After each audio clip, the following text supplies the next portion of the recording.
Hi, ako si Ryan. At ako naman si Paula. Ang test run natin for today ay para sa mga washing machines. Alam mo Ryan, may mga nagsasabi na nakakalito daw gumamit ng washing machine. Magastos din daw siya sa kuryente at sa tubig. At saka nagbubuhol daw yung mga damit at ang dali daw maluma. Totoo kaya ang myths na ito? Let's go for a test run! Ang gagamitin natin para sa mga test ay ang Midea One Touch Washing Machine. Tingnan natin kung complicated nga itong gamitin. Paano ito binubuksan? Sa ibang washing machine, kailangan mo nang iset ang water level, kung ilang minutes yung wash, rinsing frequency, spin time. Nako, Naku, huwag ka mag-alala. May one-touch function ang Midea One-Touch Washing Machine.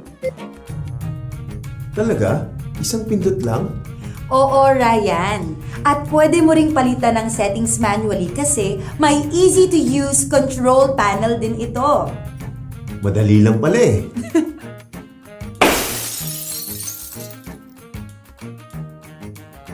Paano natin malalaman kung magastos nga ang paggamit ng washing machine?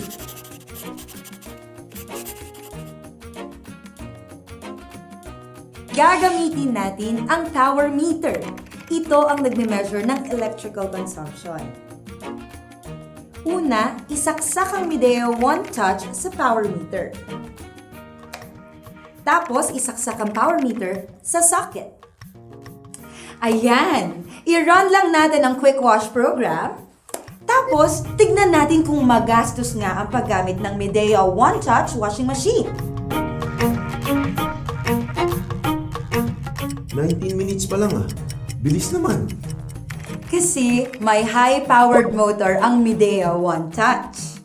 High-powered? Mukhang magastos yun ah. Hindi tignan mo. Sabi nito, 0.0537 kWh lang ang na-consume na kuryente.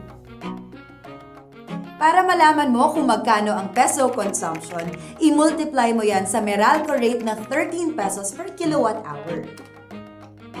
So wala pang isang piso. Tama! Basta naka-quick wash ka, kahit full load ang laundry, hindi lalampas sa piso ang gastos mo. Eto pa, may weight sensor at water sensor ang Midea One Touch.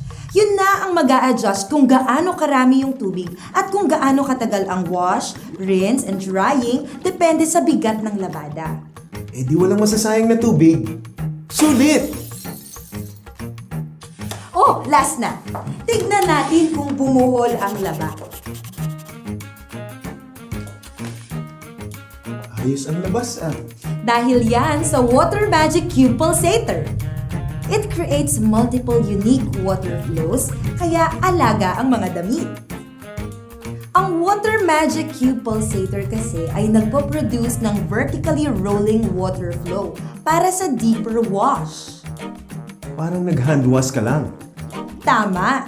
At may raised hub design siya na tumutulong sa vertical circulation ng tubig para di mabuhol ang mga damit. At tignan mo to, may jet sprays pa.